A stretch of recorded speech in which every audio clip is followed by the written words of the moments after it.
Assalamualaikum sahabat Akoba. Nah, sebelum memulai kajian online hari ini, ada baiknya kita mengenal sosok Ustadz yang satu ini. Siapa lagi kalau bukan Ustadz Ridwan Arif Sarjana Pendidikan. Ustadz Ridwan Arif mempelajari ilmu agama sejak masih duduk di bangku sekolah dasar dengan mengenyam pendidikan di SD Madrasah. Lalu beranjak SMP dan SMA, beliau mulai rutin mengaji selepas sekolah, tepatnya di malam hari, dengan seorang guru mengaji ilmu agama yang juga bekerja sebagai dosen di PT IKI Haji Furqon. Di bangku kuliah, Ustadz Ridwan Arif melanjutkan pendidikan di UHAMKA dan aktif dalam kegiatan kemahasiswaan yang juga bergerak di bidang ilmu agama. Pernah turut serta menjadi relawan guru di Aceh pasca terjadinya bencana tsunami, dan beliau melanjutkan karirnya sebagai pengajar di pesantren Nurul Fikri Boarding School, Anyer.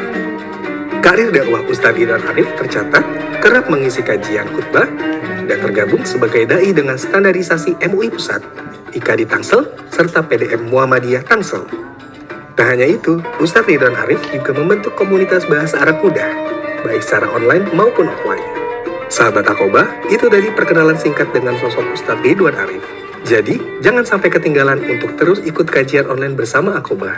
Karena pastinya, kita akan sama-sama recharge iman, agar senantiasa selalu istiqomah. Amin, ya robbal alamin.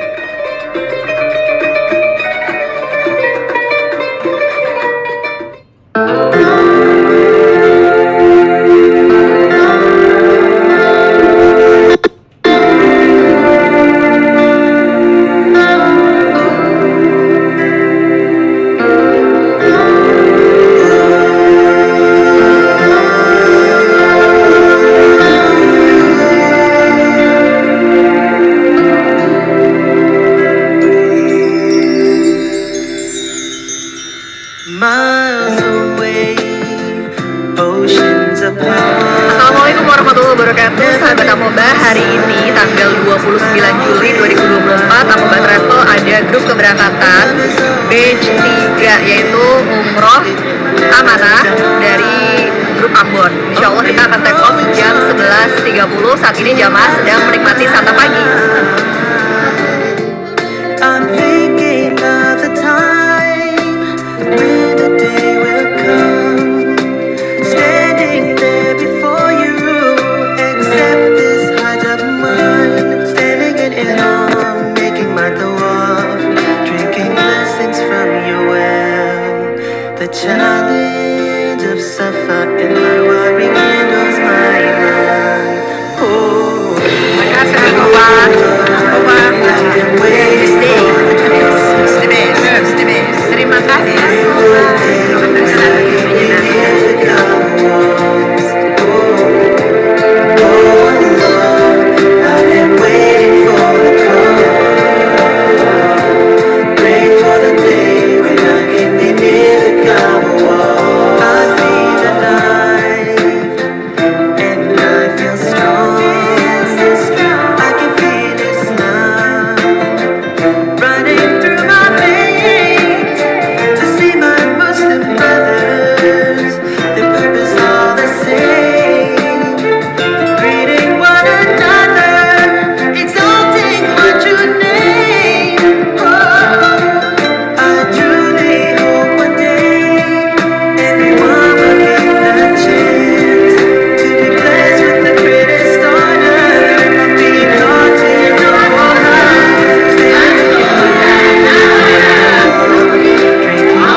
اللهم لبيك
Assalamualaikum warahmatullahi wabarakatuh. Alhamdulillahirabbil alamin wa bihi nasta'in ala umurid dunya waddin. Assalatu wassalamu ala asyrafil anbiya'i wal mursalin wa ala alihi wa sahbihi ajma'in, amma ba'du. Yang pertama kita ucap rasa syukur kepada Allah Subhanahu wa taala yang telah memberikan kita ribuan nikmat agar kita dapat berkumpul dalam rangka thalabul ilmi walaupun secara daring. Sebelumnya saya ingin menyapa dulu kepada Ustadz Ridwan Arif. Assalamualaikum Ustadz. Waalaikumsalam warahmatullahi wabarakatuh. Alhamdulillah. Baik, salawat serta salam marilah kita junjungkan kepada Nabi besar Nabi Muhammad sallallahu alaihi wasallam. Allahumma shalli ala Muhammad wa ala ali Muhammad. Yang telah membawa kita dari zaman kegelapan sampai zaman yang penuh keberkahan ini. Baik, tema pada kajian sore hari ini yaitu doa adalah senjata kaum muslimin atau orang yang beriman gitu. Yang akan disampaikan oleh Ustaz Zinal Fadil, Al-Ustaz Ridwan Arif. Falyatafadhol ya humaskuro. Silakan Ustaz. Baik, terima kasih. Assalamualaikum warahmatullahi wabarakatuh. Waalaikumsalam warahmatullahi wabarakatuh. Alhamdulillahirabbil alamin. Hamdan katsiran tayyiban mubarakan fih kama yuhibbu rabbuna wa yarda. Asyhadu an la ilaha illallah wahdahu la syarikalah wa asyhadu anna Muhammadan abduhu wa rasuluhu la nabiyya ba'dah. Allahumma fassalli wa sallim wa barik ala hadan nabiyil karim sayyidina wa maulana Muhammadin wa ala alihi wa ashabihi wa man tabi'ahum bi ihsanin ila yaumiddin. Qala Allah Ta'ala fi kitabihil karim, a'udzu billahi minasy syaithanir rajim. Bismillahirrahmanirrahim. Ya ayyuhalladzina amanu taqullaha wa kunu ma'as shadiqin. Subhanaka la ilma lana illa ma 'allamtana innaka antal alimul hakim. Allahumma anfa'na bima 'allamtana wa 'allimna ma yanfa'una wa zidna ilman nafi'a wa alhiqna bis-sholihin. Allahumma jannibna zulal wa ja'alna mimman yastami'una al-qawla fayattabi'una ahsanah. Amma ba'du, terima kasih kepada MC yang sudah memberikan kesempatan kepada saya berbicara. Yang kami muliakan seluruh sahabat Aqobah yang sore hari ini bergabung dalam kajian online kita.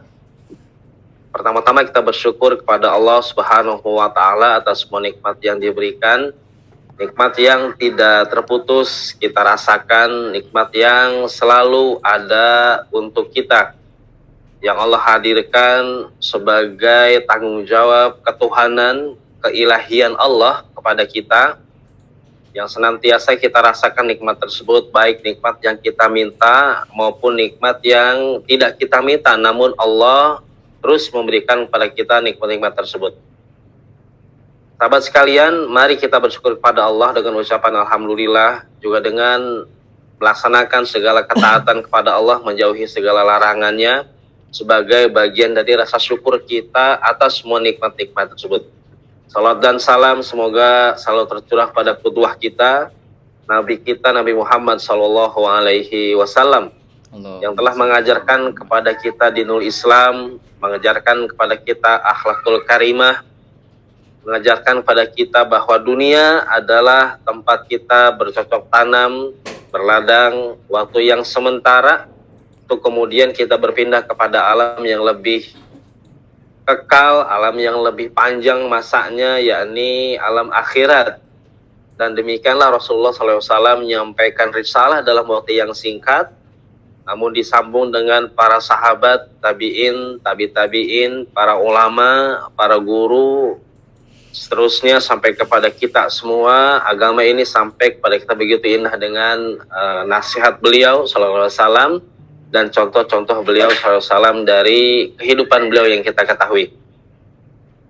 Sahabat Aqobah sekalian, pada sore hari ini kami ingin menyampaikan satu tema, yakni tentang doa, bahwa ia adalah senjata orang-orang beriman. Mungkin tema ini pernah kita dapatkan dalam kesempatan lain, pada kajian lain, dan mungkin bisa mengingatkan kembali, dan mungkin juga bisa menambah hasanah pengetahuan kita bahwa begitu bernilai dan pentingnya sebuah doa. Sampai kemudian Rasulullah SAW mengibaratkan dia adalah asilah. Asilah itu bermakna pedang atau bermakna senjata secara umum. Baik, sahabat sekalian, yang pertama-tama kita mengetahui bahwa manusia dalam kehidupannya yang posisinya Allah jadikan sebagai khalifah di muka bumi, dia adalah pengelola bumi yang ditinggali. Ini sudah tercatat dalam Al-Quran ketika Allah menyampaikan, mengiklankan posisi kakek kita Nabi Adam alaihissalam sebagai khalifah di muka bumi. Maka kemudian kita mendapatkan penugasan, yaitu bagaimana kita kemudian mengelola bumi yang kita tinggali, yang memang Allah siapkan untuk kita semua, agar kemudian kita bisa beramal. Yang amal tersebut tujuannya adalah mendekatkan diri kepada Allah Subhanahu wa Ta'ala. Sejalan juga dengan satu perintah yang Allah sampaikan kepada kita semua, bahwa Allah menyampaikan, Bismillahirrahmanirrahim, wa ma khalaqtul jinna wal insa illa liya'budun. Ini adalah satu penggambaran tujuan umum yang Allah berikan kepada kita manusia, juga kepada jin sebagai makhluk mukallaf, yaitu hadirnya kita ke muka bumi dalam kehidupan ini adalah untuk beribadah kepada Allah Subhanahu wa Ta'ala. Kemudian kita sebagai manusia diberikan kelebihan, yakni kita mengelola bumi ini. Saya gambarkan dulu bagaimana posisi kita ya di alam semesta ini, sehingga kemudian kita akan memahami bahwa semua yang Allah berikan kepada kita, semua yang Allah perintahkan kepada kita, dan yang Allah larang kepada kita, sebenarnya itu adalah hal yang baik yang kembali kepada diri kita gitu. Nah, termasuk doa ini adalah bagian dari hal-hal yang Allah berikan kepada kita manusia sebagai makhluk ciptaannya. Dan untuk masuk ke sana kita harus memahami posisi kita sebagai hamba Allah itu ada di mana. Nah, jadi dalam penugasan tersebut Allah menyampaikan, wa id qala rabbuka lil malaikati inni ja'ilun fil ardi khalifah.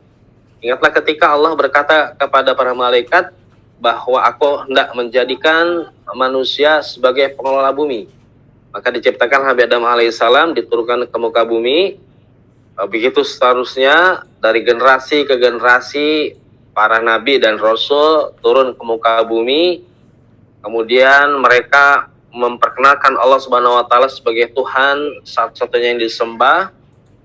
Kehidupan berjalan, bahwa ada nanti di antara umat-umat tersebut yang ikut seruan dakwah Nabi dan Rasul, dan ada juga di antara mereka yang memilih tidak ikut dan menyembah selain Allah Subhanahu wa Ta'ala. Nah, kemudian Allah Subhanahu wa Ta'ala masuk kepada Nabi kita Muhammad SAW, karena dakwah itu dilakukan sambung menyambung ya, dari masa Nabi Adam alaihissalam, kemudian pada masa Nabi Nuh alaihissalam, yang kita ketahui di sanalah dikatakan pertama kali tugas kerasulan datang sampai kepada Nabi Muhammad SAW. Maka kemudian Allah menurunkan Al-Quran sebagai kitab panduan yang kita jadikan ia barometer dalam kehidupan kita, yang di dalamnya terdapat banyak sekali hal-hal yang Allah sampaikan yang baik buat kita, yang membantu kehidupan kita. Karena bagaimanapun walaupun kehidupan ini sementara, ya dia harus kita siapkan dengan matang. Dan kita harus mencari satu panduan, kita harus mencari satu buku pegangan, kitab pegangan yang memang betul-betul bisa menjamin bahwa kehidupan yang singkat ini kita jalankan dengan benar, yang kemudian kita selamat ya, dalam kehidupan di dunia. Ya, dalam konsep orang beriman kita memahami bahwa kehidupan sejatinya adalah kehidupan di akhirat, dan dunia ini adalah tempat kita beramal mencari keridhaan Allah Subhanahu wa taala. Nah, Allah menyampaikan dalam kitab tersebut dalam surat An-Nisa ayat 28 misalnya, khuliqal insanu dha'ifa, bahwa Allah menciptakan manusia itu dalam keadaan lemah.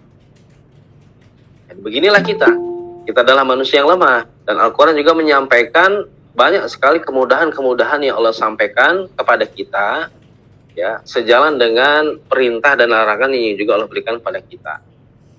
Jadi kemudahan-kemudahan tersebut dimaksudkan untuk agar kita kemudian tidak sulit dalam menjalankan agama Allah dan tidak sulit dalam menjalankan peran pengelolaan muka bumi ini gitu. Karena kedua-duanya dianggap ibadah dalam bingkai yang tadi kita sudah pahami, bahwa kita semua diciptakan di muka bumi ini untuk beribadah kepada Allah Subhanahu wa taala. Jadi misalnya Allah menyampaikan satu ayat, yuridullahu bikumul yusra wala yuridu bikumul usra, bahwa Allah berkehendak memudahkan kalian namun tidak berkehendak menyulitkan kalian. Ma jala alaikum fid dini min haraj, Allah tidak hendak menjadikan kepada kalian satu yang sulit dalam perkara agama.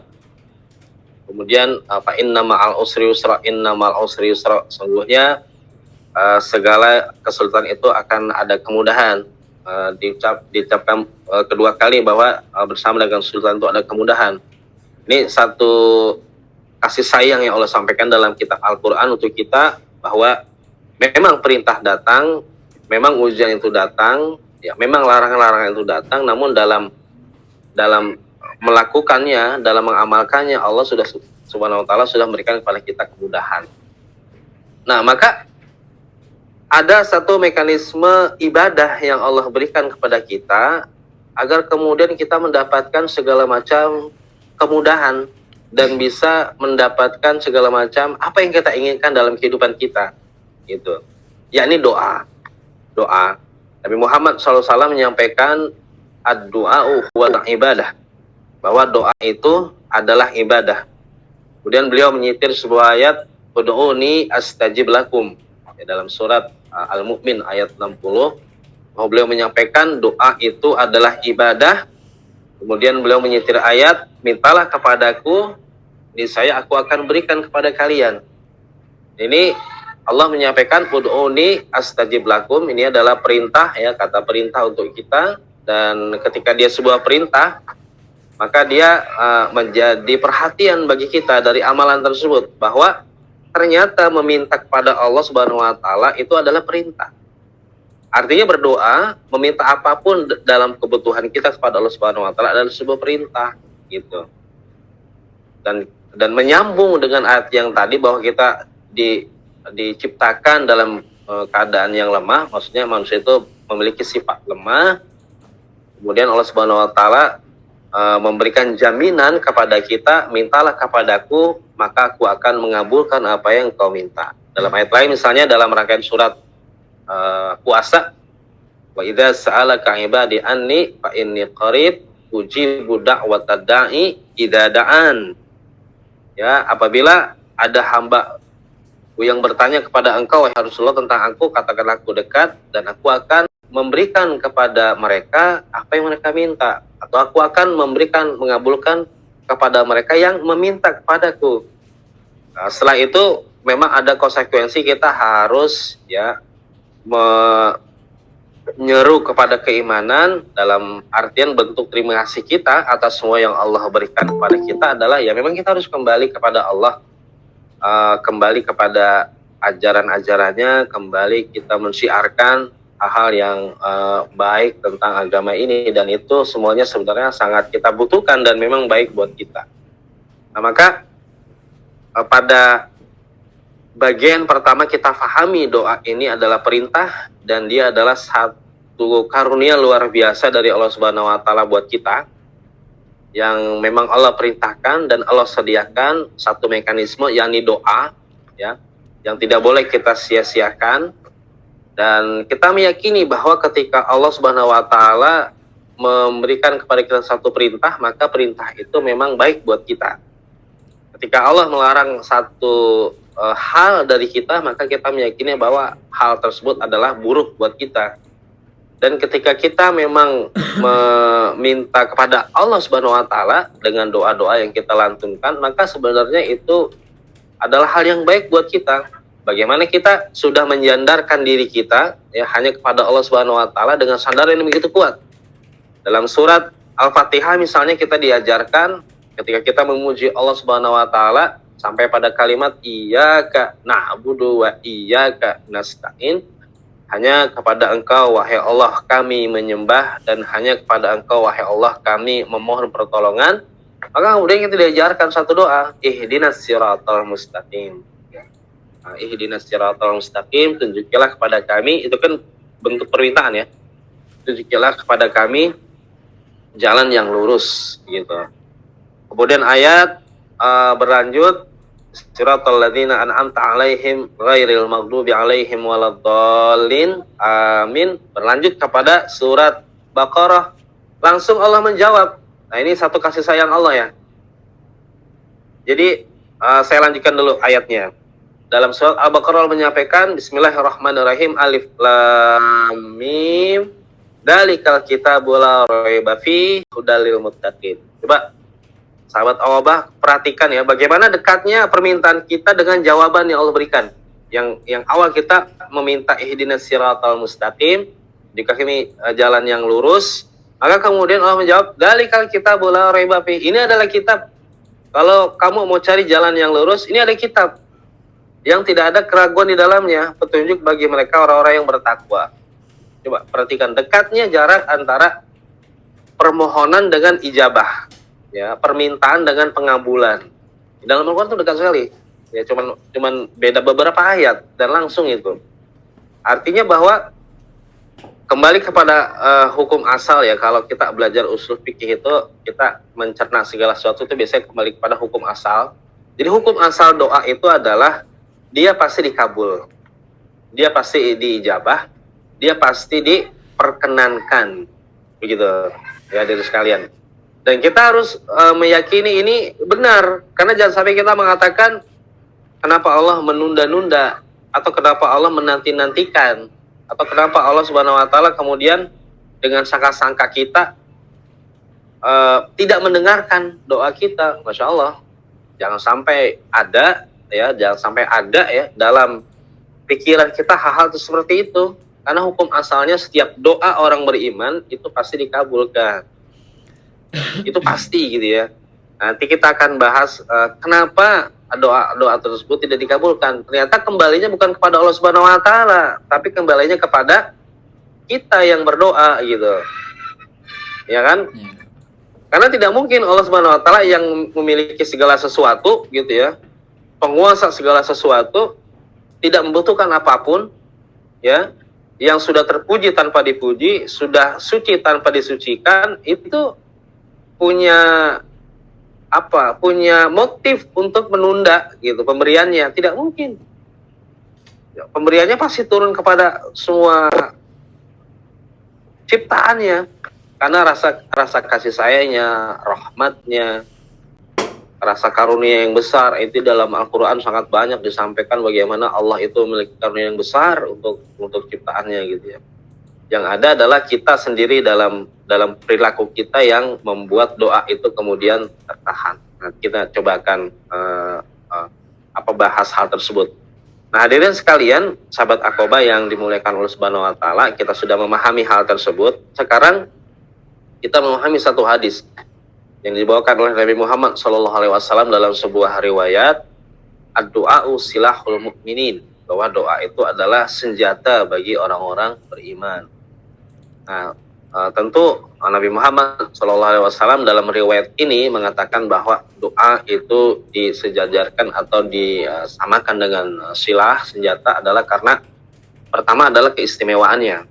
Ya, keistimewaannya. Kita tahu bahwa senjata itu ya adalah benda yang bisa kita gunakan untuk membela diri kita, gitu ya. Kemudian untuk menjaga diri kita. Ya, bisa kita gunakan ketika kita dalam keadaan terpojok, ya, tersudut, ya, kemudian kita gunakan senjata tersebut sehingga bisa membalik keadaan.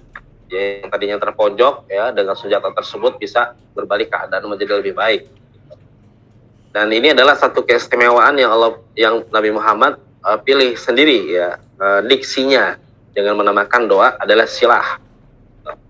Kita ketahui doa itu, silah itu seperti itu, hal-hal yang memang bisa memberikan kepada kita bantuan-bantuan.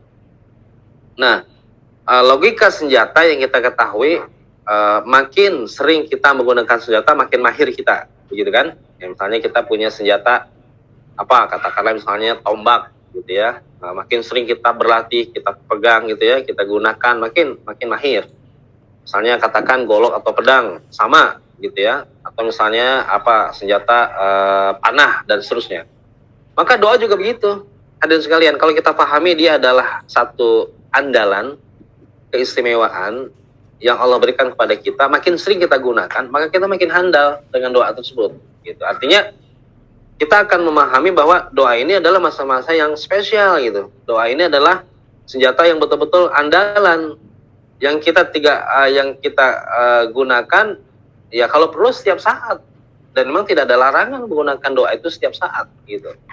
Jadi ketika kita menghadapi sesuatu itu kita ingat ya Allah Subhanahu wa taala dulu yang akan memberikan kepada kita kemudahan gitu. Jadi makin sering kita berlatih dengan senjata-senjata kita, doa-doa kita, makin sering kita menggunakan. Nanti kita akan memahami ada waktu-waktu yang diijabah ketika kita berdoa, ada tempat-tempat yang khusus ya ketika kita berdoa.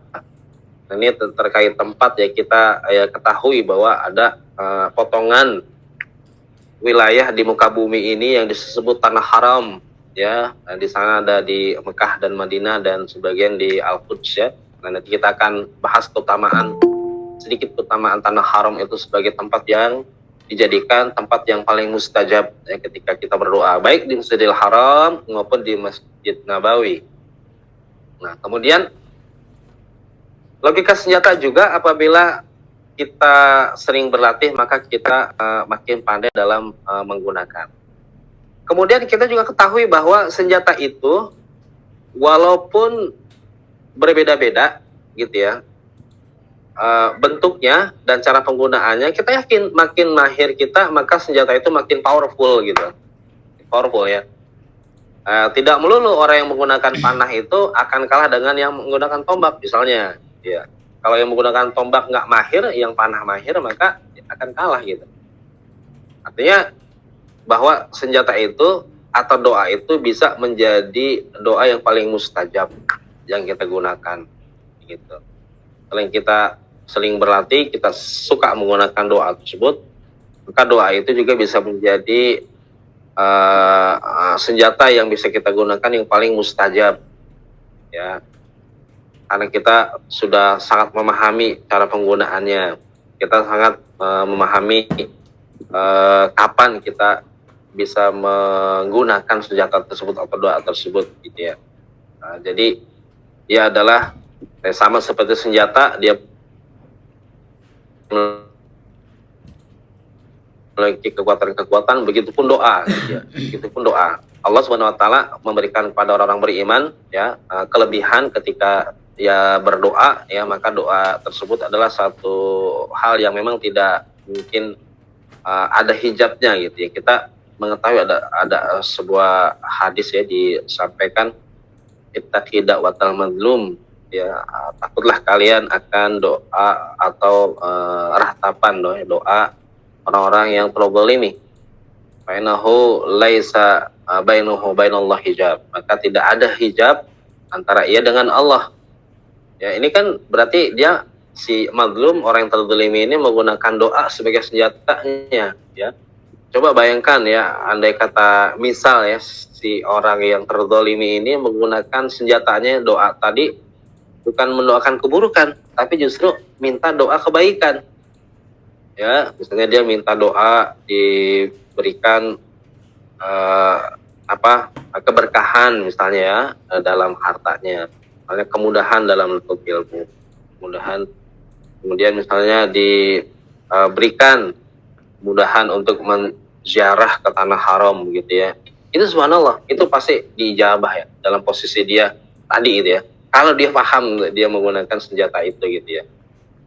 Bukan malah kembali mendoakan keburukan ya, walaupun kita mengetahui bahwa memang satu kezaliman itu boleh dibalas juga dengan hal yang serupa. Kita paham ini gitu ya, tapi akan baik sekali kalau kita menggunakan senjata itu untuk hal yang baik untuk kita gitu, karena itu satu kesempatan. Nah, kemudian ada beberapa hal yang memang harus kita perhatikan agar doa kita ini diijabah. Nah, ini kembali gitu ya. Jadi hukum asal doa itu pasti Allah kabulkan. Dan tidak mungkin Allah tidak memberi ketika dia diminta. Itu sangat tidak mungkin ya, sahabat akobah sekalian, sangat tidak mungkin gitu ya. Karena Allah Subhanahu wa taala sendiri sudah menjaminkan bahwa Allah lah semua yang menjamin kehidupan kita semua gitu. Ya, jadi tidak mungkin sama sekali doa itu tidak diijabah. Nah, apa yang kemudian membuat doa itu tidak diijabah? Nah, secara singkat kami sampaikan 3 hal. Yang pertama adalah ketika yang berdoa tidak lurus imannya kepada Allah Subhanahu wa taala. Tidak lurus dalam pengertian dia tidak meyakini doa yang disampaikan kepada Allah Subhanahu wa taala ini didengar olehnya. Atau dia masih waksangka, dia masih masih menyangka bahwa Allah Subhanahu wa taala mungkin tidak mampu atau ragu, tidak mendengar ya, atau hal-hal yang dia sangkakan kepada Allah Subhanahu wa taala ya. Kita katakan subhana rabbika rabbil izzati amma yasifun.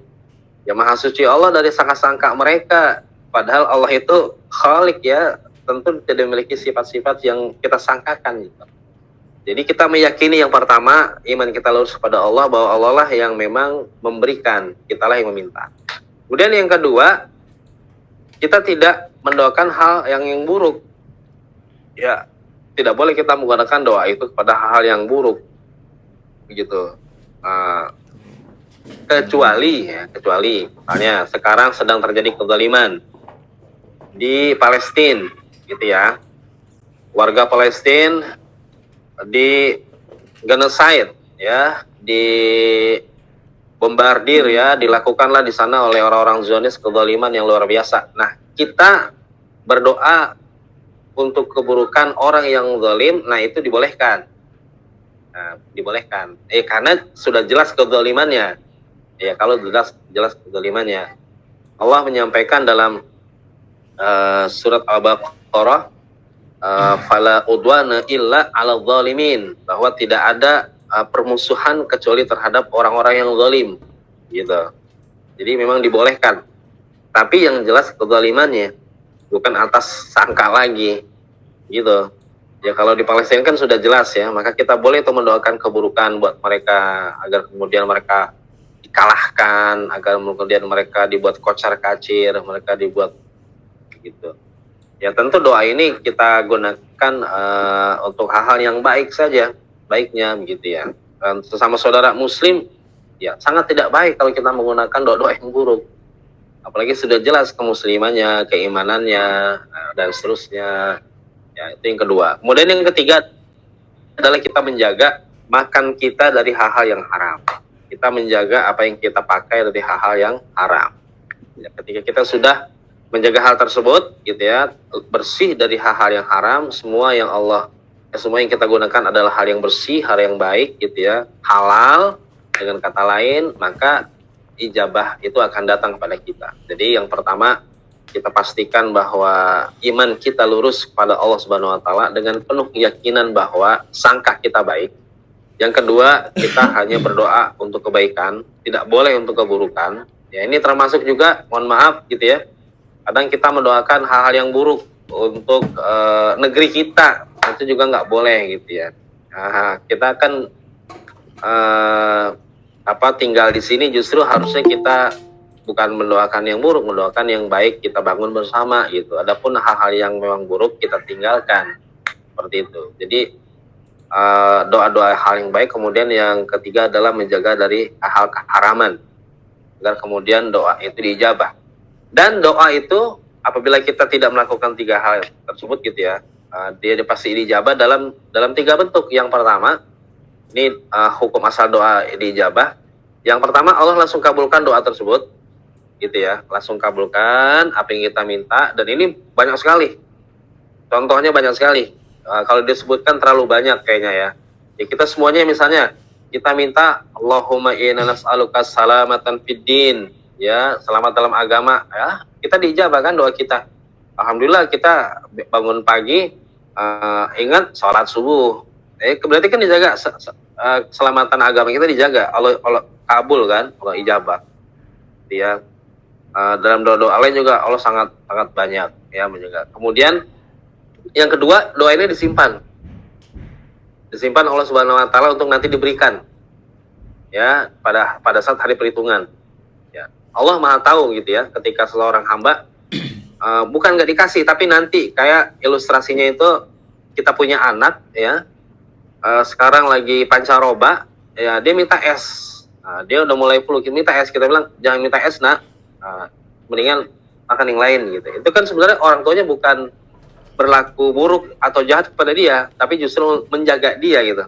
Nah, Allah pun begitu ilustrasinya, walaupun tidak bisa disamakan, nggak dikasih tapi nanti disiapin yang lebih bagus. Kemudian yang ketiga, Allah Subhanahu Wa Taala tidak berikan dalam dua bentuk ini, tapi Allah berikan dalam bentuk penjagaan, keselamatan kita hidup di dunia dan di akhirat, atau dari musibah yang serupa gitu. Jadi tiga hal ini bentuk pengkabulan doa dari Allah Subhanahu Wa Taala ya. Diberikan secara langsung, disimpan untuk di yaumil akhir, atau Allah ganti dengan bentuk penjagaan. Dan Masya Allah, pada saat sekarang semua butuh penjagaan ya, mental kita gitu ya. Sekarang semua kayaknya butuh validasi gitu ya, semua butuh validasi ya. Semuanya dalam keadaan yang khawatir ya, resesi di depan mata ya, kemudian megatrust ya, kita tahu baca dalam berita, kekhawatiran banyak sekali gitu ya. Kalau kita ikut itu semua akan sangat pesimis hidup kita, tapi Allah jaga kita gitu ya, sampai sekarang kita masih menikmati hidup, jadi kita masih beribadah kepada Allah Subhanahu Wa Taala. Nah kemudian yang berikutnya adalah doa itu memiliki waktu dan tempat. Nah, yang pertama, waktu diijabah doa diantaranya adalah ketika hujan. Baik sekali kita berdoa ketika hujan turun ya, Allahumma sayyiban nafi'an ya. Kemudian kita berdoa apa yang kita minta, apa yang kita butuhkan gitu ya. Kemudian ketika adzan dan iqamah, antara adzan dan iqamah ini waktunya lumayan panjang nih, biasanya ada 7 menit atau 9 menit gitu ya. Itu juga waktu-waktu yang diijabah doa. Kemudian duduk di antara dua khutbah ya, ketika Jumat itu ya, khususnya yang ikhwannya, ketika khutbah selesai kemudian di khatib duduk, nah itu doa sangat diijabah ya, diijabah sekali kalau kita berdoa itu di antara waktu diijabahnya doa ya. Kemudian dianjurkan juga doa keselamatan ketika ada angin besar gitu ya, angin besar. Dalam rangka doa keselamatan itu sangat baik gitu ya. Kalau tempat ya, kita ketahui ada tempat-tempat yang sangat mustajab Allah mengabulkan doa, diantaranya ya di Masjidil Haram, di Masjidil Aqsa. Kalau di Masjidil Haram itu di Multazam ya, kemudian di Hijir ya, kemudian di sisi Ka'bah gitu ya. Kemudian kalau di Nabawi di Raudhah ya. Secara umum yang kami dapatkan dari guru kami, doa-doa yang dilantunkan di tanah haram itu termasuk doa-doa yang diijabah ya, diijabah. Memang ada tempat-tempat yang seperti itu ya, diijabah sebuah doa gitu, maka menjadi motivasi juga bagi kita tentunya, karena persoalan berangkat ke tanah haram ini bukan persoalan ada dana atau tidak gitu ya. Kalau dibilang ada dana atau tidak, seharusnya banyak sekali yang berangkat, karena kalau sekarang cukup banyak ya orang-orang menengah atas gitu ya, yang mereka justru belum berangkat gitu ya. Malah kita dapati mereka yang menabung atau mereka yang memang diberangkatkan dan seterusnya itu mendapatkan kesempatan. Ada satu doa yang diajarkan oleh guru kami dan kami lafalkan doa ini ya, untuk kita berangkat ke tanah haram misalnya, senantiasa kita ucapkan Allahumma rzuqna bi ziyaratil haramain, Allahumma rzuqna bi ziyaratil haramain, Allahumma rzuqna bi ziyaratil haramain. Ya Allah, berikanlah kami rezeki untuk pergi ke tanah haram, untuk ziarah ke tanah haram. Berikanlah kami rezeki untuk berziarah ke tanah haram. Nah, mudah-mudahan dengan doa tersebut diijabah karena ya ini perintah. Allah memerintahkan kita untuk watimul hajja wal umrata lillah. Tunaikanlah haji dan umrah untuk Allah Subhanahu wa taala. Rumusnya tidak mungkin Allah Subhanahu wa taala memberikan perintah kalau kita tidak mampu gitu. Itu rumus ya. Terus kita bilang, gimana bisa Pak Ustadz? Kan saya penghasilannya segitu. Nah itu kita yang ngomong, bukan Allah yang ngomong gitu. Kita sendiri yang batasi rahmat itu ya. Harusnya ketika datang perintah, kita katakan, sami'na wa ata'na. Kami taat ya, kami dengar dan kami taat. Jangan dulu memotong perintah Allah. Ntar kalau gini gimana? Ntar kalau gitu gimana? Kan kesana ini, kan kesana itu. Itu kita. Buktinya banyak sekali orang-orang yang tidak bisa dibayangkan bisa berangkat ya, ternyata Allah berangkatkan ke sana gitu ya. Ya ini motivasi gitu ya. Selain juga tadi ya berhubung dengan doa adalah senjata, doa adalah keistimewaan dan keutamaan orang beriman, maka kami mengajak kepada para jamaah Aqobah ya, sahabat Aqobah untuk menggunakan senjata tersebut gitu. Dan ingat bahwa doa itu bukan hanya untuk meminta kebutuhan pribadi, tapi juga mintalah untuk kebutuhan halayak, masyarakat, kebutuhan-kebutuhan yang lain ya, masyarakat yang lain itu sangat bagus ya. Bahkan untuk kembali kepada diri kita. Jadi misalnya kita pengen lebih taat, ya kita berdoa, Allahumma a'ina ala dzikrika wa syukrika wa husni ibadatik. Itu kan doa. Kita minta agar kemudian lebih mantap dalam bersyukur, mantap dalam beribadah. Jadi doa itu luar biasa. Bisa dipakai untuk apa saja kebutuhan kita. Demikian yang dapat kami sampaikan, mudah-mudahan bermanfaat. Kami kembalikan kepada MC. Terima kasih. Assalamualaikum warahmatullahi Waalaikumsalam warahmatullahi wabarakatuh. wabarakatuh. Waalaikumsalam warahmatullahi wabarakatuh. Syukron Al-Ustadz Ridwan Arif yang telah menyampaikan ceramahnya, materinya tentang doa yang insya Allah banyak pelajaran yang dapat kita ambil. Lalu kita lanjut ke sesi selanjutnya, yaitu sesi tanya jawab. Barangkali sahabat Aqobah ada yang ingin bertanya kepada Al-Ustadz, dipersilahkan.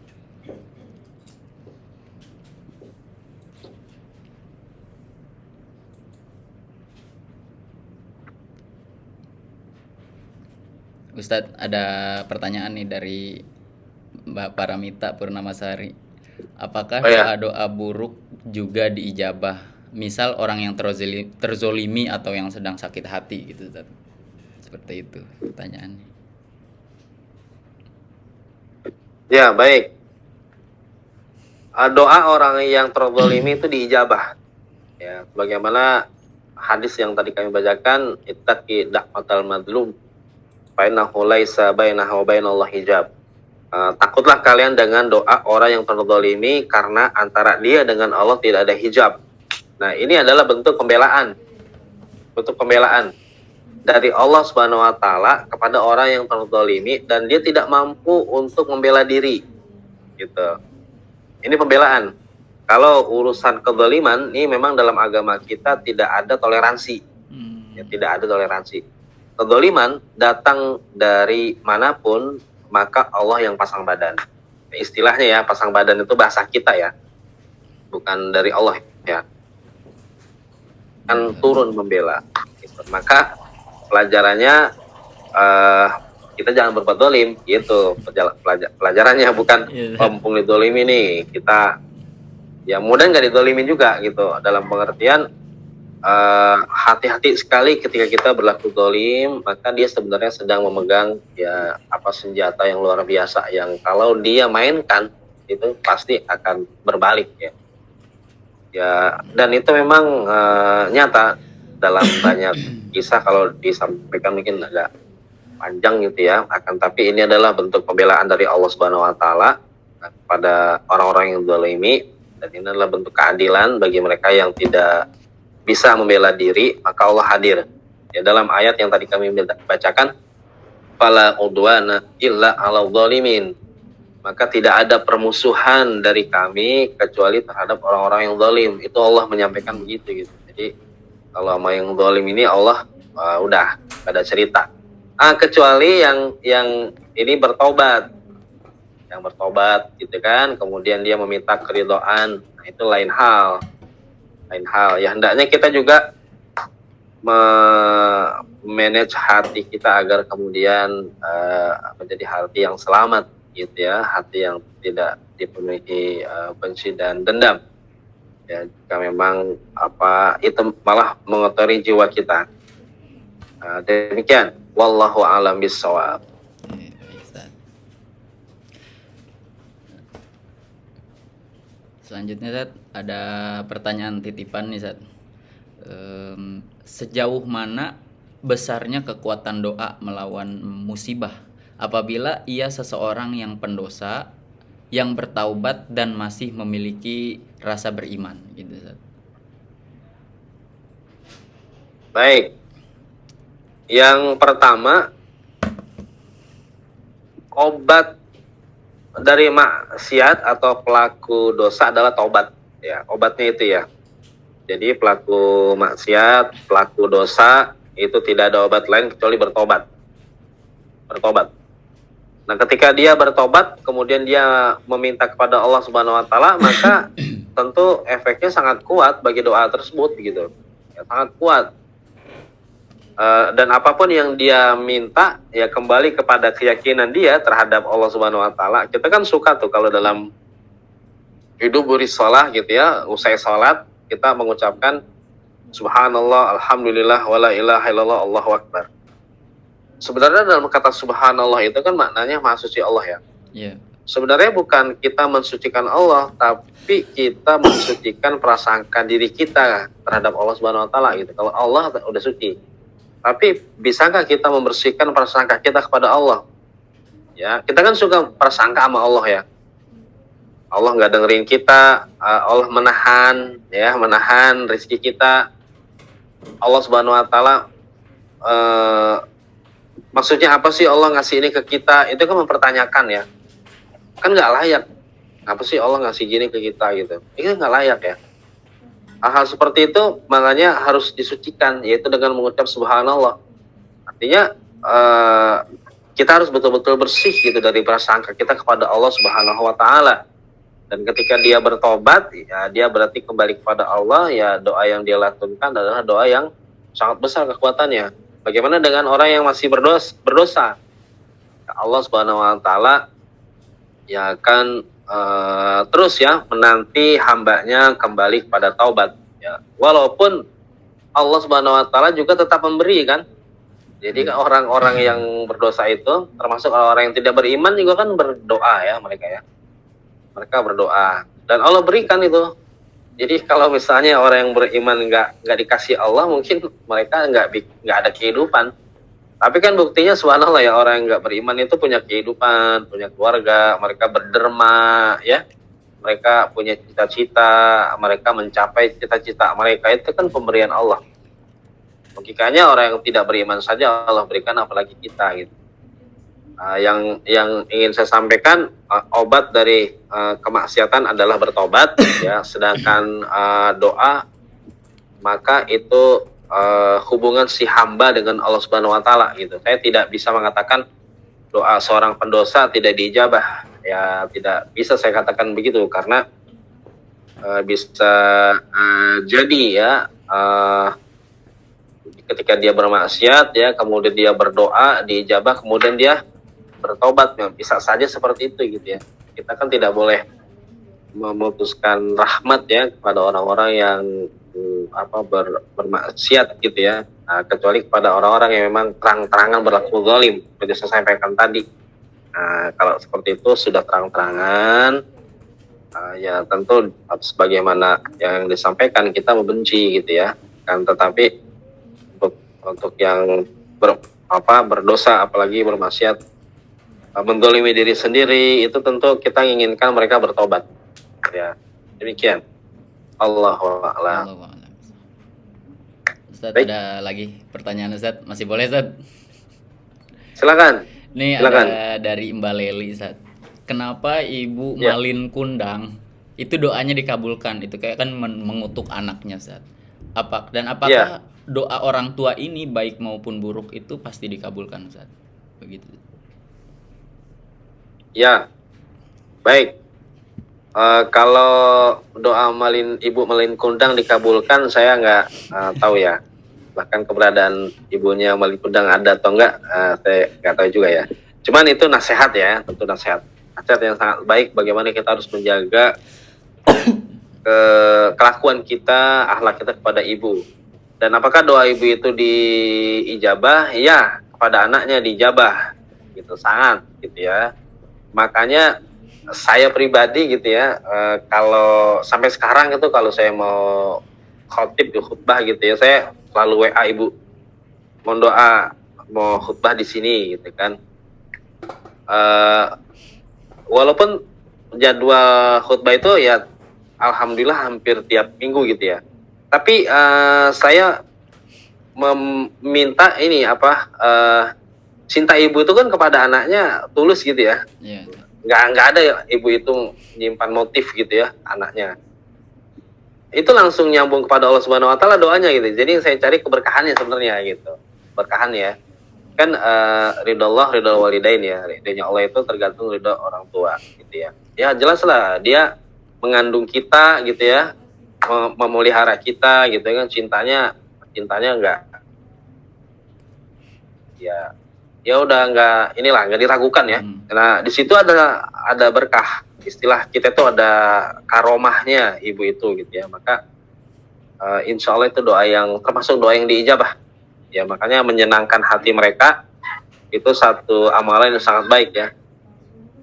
Afdalul a'mal idkhalus surur fi qalbil mu'min ya. Salah satu amal yang paling utama adalah memasukkan kebahagiaan ke dalam hati orang beriman. Ya bagaimana kalau kita memasukkan kebahagiaan ke hati ibu kita, orang tua kita? Masya Allah, itu besar sekali ininya ganjarannya gitu ya. Dan doanya termasuk doa-doa yang diijabah.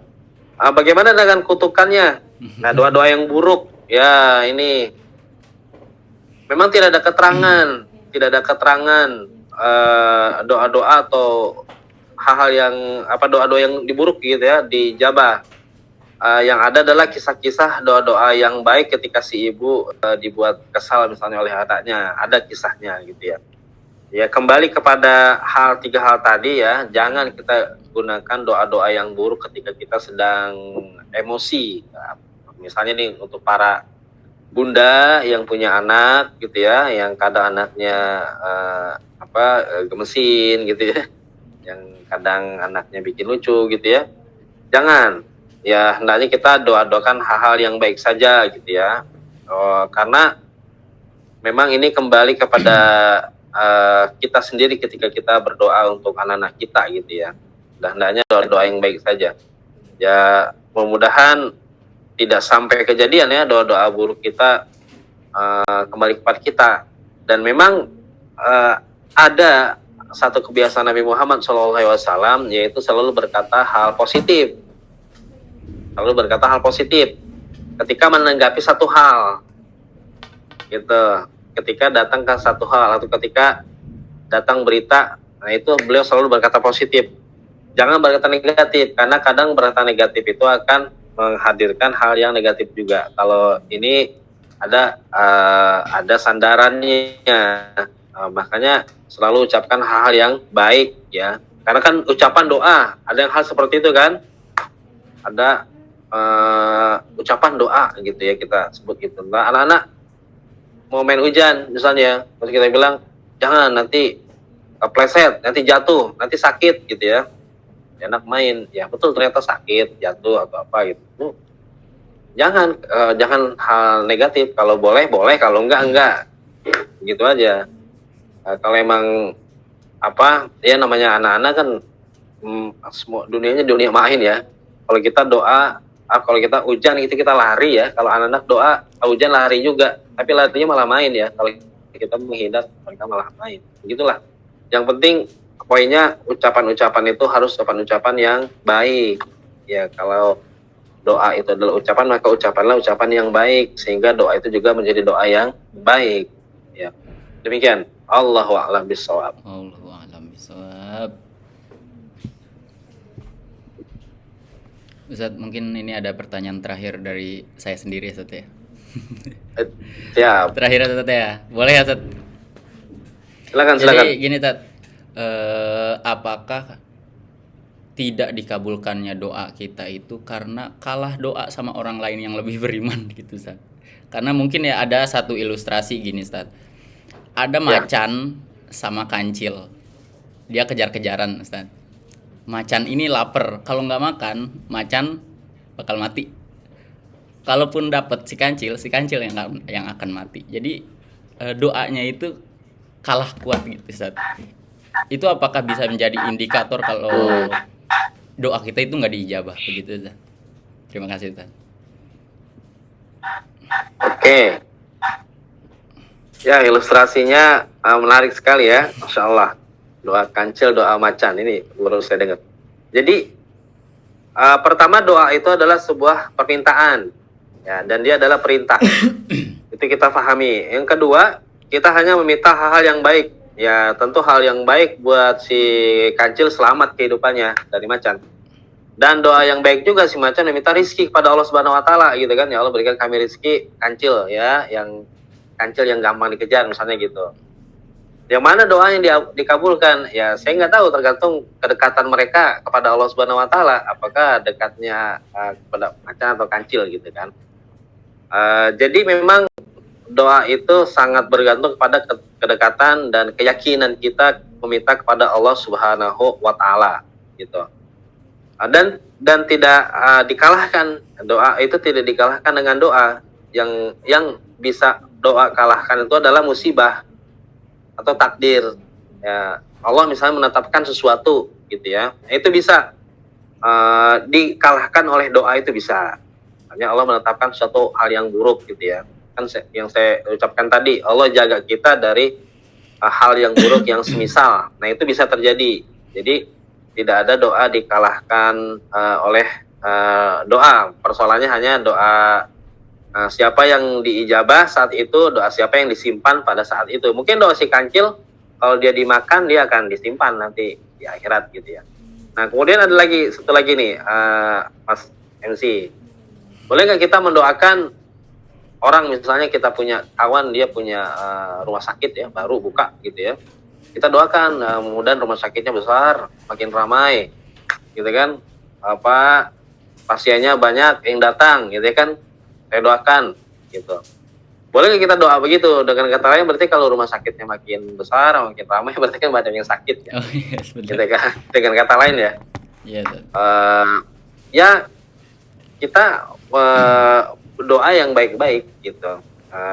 Gitu jadi caranya. Ya, misalnya kalau dia buka rumah sakit, ya kita doakan mudahan rumah sakitnya rumah sakitnya berjalan lancar gitu ya. Ya, kan itu asumsi kita aja gitu ya. Kadang kita berasumsi, boleh gak kita doain teman yang punya rumah sakit, misalnya rumah sakitnya makin besar, berarti kan makin banyak ya. Enggak juga. Kan nggak semua orang yang sakit ke rumah sakit ya, ada juga cuman tes atau apa gitu kan. Nah, ini asumsi di kita saja yang kadang menilai atau memberikan pengertian doa seperti itu gitu. Jadi termasuk tadi ya, doa tidak dikalahkan oleh doa, hanya ada doa yang diijabah, doa yang disimpan, dan doa yang Allah ganti dengan penjagaan. dan tidak ada yang sia-sia ya. Jadi doa itu tidak ada yang sia-sia. Iya pasti diterima, ya pasti, karena hukum asal kembali itu doa itu diterima karena Allah Subhanahu wa taala bertanggung jawab dengan keilahiannya memberikan kepada kita apa yang kita minta. Balik pada Al-Qur'an, Allah memerintahkan kita minta, kemudian Allah akan memberi. Itu hukum asal yang kita pegang dan kita meyakini bahwa Allah yang paling baik, yang paling jujur dan paling benar perkataannya. Jadi tidak ada kekhawatiran gitu tentang doa-doa yang kita lantunkan. Allahu a'lam bishawab. Wallahu a'lam bishawab. Baik Ustadz, terima kasih Ustadz atas jawabannya. Ya, sama. Baik sahabat Aqobah, tidak terasa kita telah sampai di penghujung acara.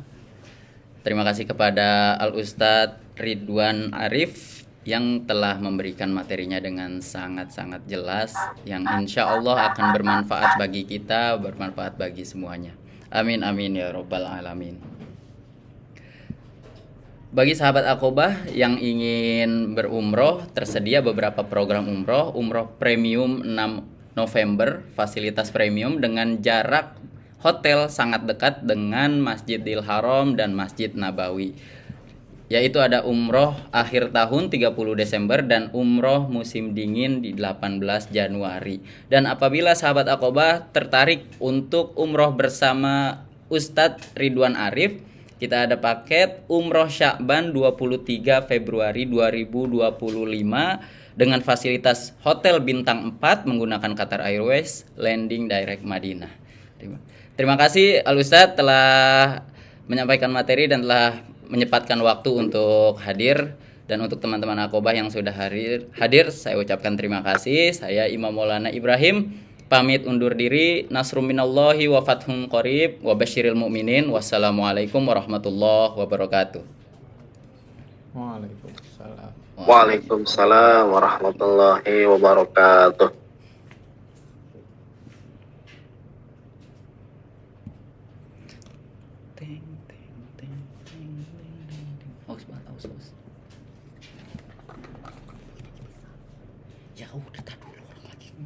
Assalamualaikum sahabat Aqobah. Nah, sebelum memulai kajian online hari ini, ada baiknya kita mengenal sosok Ustadz yang satu ini. Siapa lagi kalau bukan Ustadz Ridwan Arif, sarjana pendidikan. Ustadz Ridwan Arif mempelajari ilmu agama sejak masih duduk di bangku sekolah dasar dengan mengenyam pendidikan di SD Madrasah. Lalu beranjak SMP dan SMA, beliau mulai rutin mengaji selepas sekolah, tepatnya di malam hari, dengan seorang guru mengaji ilmu agama yang juga bekerja sebagai dosen di PT IKI Haji Furqon. Di bangku kuliah, Ustadz Ridwan Arif melanjutkan pendidikan di UHAMKA dan aktif dalam kegiatan kemahasiswaan, yang juga bergerak di bidang ilmu agama. Pernah turut serta menjadi relawan guru di Aceh pasca terjadinya bencana tsunami, dan beliau melanjutkan karirnya sebagai pengajar di pesantren Nurul Fikri Boarding School, Anyer. Karir dakwah Ustadz Ridwan Arif tercatat kerap mengisi kajian khutbah dan tergabung sebagai dai dengan standarisasi MUI Pusat, IKADI Tangsel, serta PDM Muhammadiyah Tangsel. Tak hanya itu, Ustadz Ridwan Arif juga membentuk komunitas online maupun offline. Sahabat Aqobah, itu dari perkenalan singkat dengan sosok Ustadz Ridwan Arif. Jadi, jangan sampai ketinggalan untuk terus ikut kajian. Pastinya, kita akan sama-sama recharge iman agar senantiasa selalu istiqomah. Amin ya robbal alamin.